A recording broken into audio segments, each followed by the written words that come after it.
This video will showcase process of a 4-hour Alla Prima portrait painting. My name is Alex Cassian and I have been working on a portrait series painted from life, sharing the results across various platforms. A number of these works have resonated with a wider audience, particularly on Reddit, where I've had the privilege of engaging with a supportive and enthusiastic community. In this video, I'll take you through my painting process while addressing some of the thoughtful questions I've been receiving from the viewers. This portrait was completed in my studio over a course of 4 hours with approximately 3 hours dedicated to focus painting.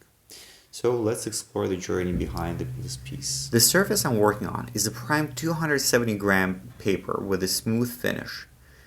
To begin, I've applied a neutral mid-tone gray, which actually helps with accelerating the painting process.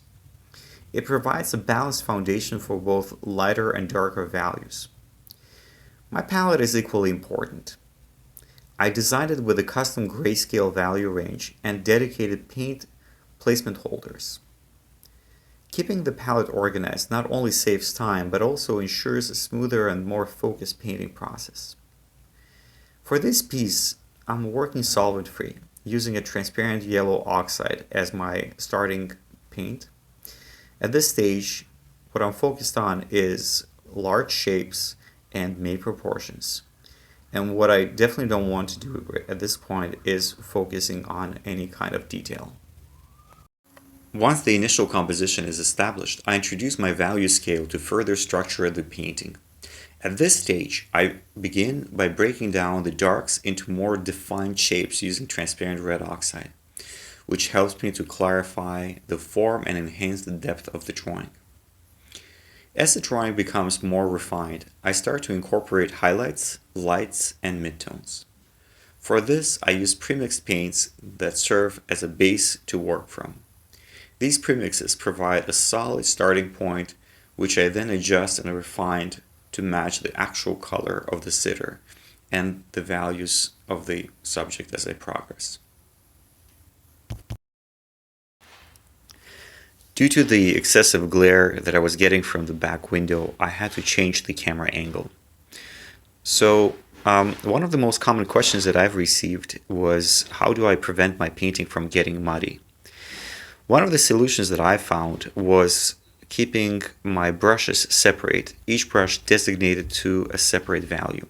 So for instance, brush 1 is designated for highlights and lights, brush 2 is for midtones, brush 3 for darks, and a brush 4 for deep darks. So this is actually a really useful method because it saves a lot of time on cleaning the brush.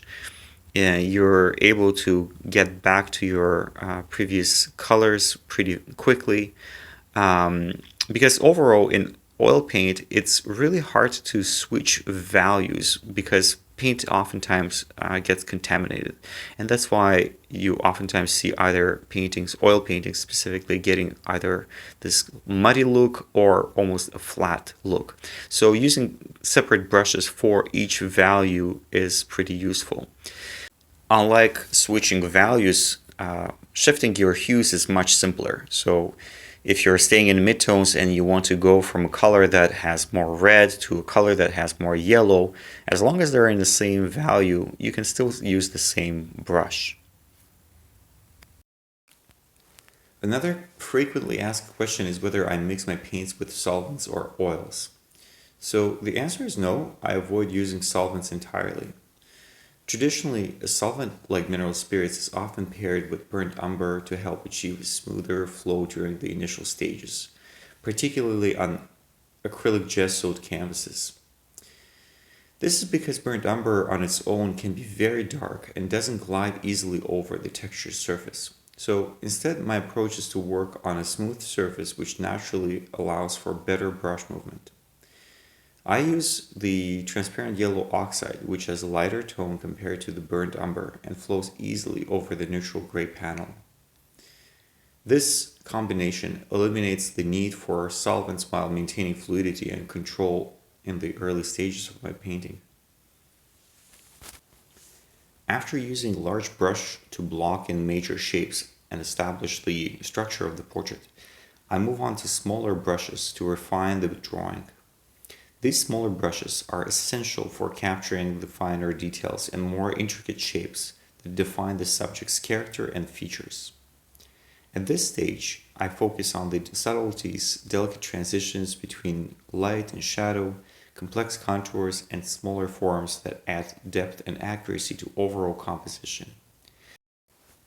This transition to smaller brushes allows me to build on the foundation with precision, ensuring the portrait becomes increasingly lifelike and well articulated. Working from a live model presents a unique set of challenges that differ greatly from working from photographs. While photos offer stability and convenience of a fixed reference, painting from life demands a different level of focus. One of the biggest challenges when working from life is the inevitable subtle shifts of the model's pose over time. To maintain the integrity of your painting, it is essential to start with a solid drawing foundation. A well-constructed drawing ensures that the painting stays cohesive even when there are slight changes in the pose. As a matter of fact, before getting into painting, it is a really good idea to practice a lot on drawing from live models. This way, many problems that occur in painting will be solved. Another significant challenge is working with a natural light. While this type of light offers a beautiful dynamic range of colors and delicate nuances, it is also highly unstable.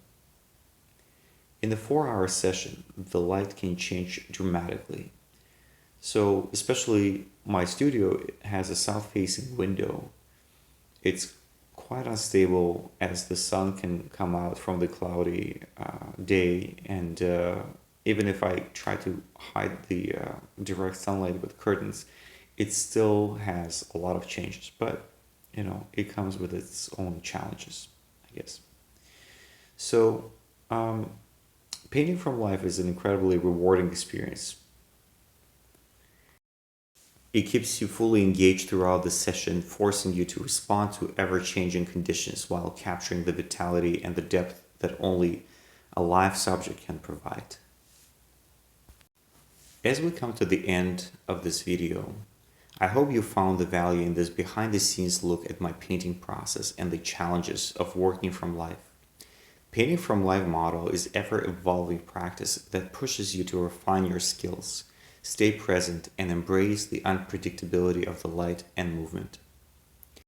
If you have more questions about my process, materials, or techniques, feel free to share them in the comments. I'd love to hear from you.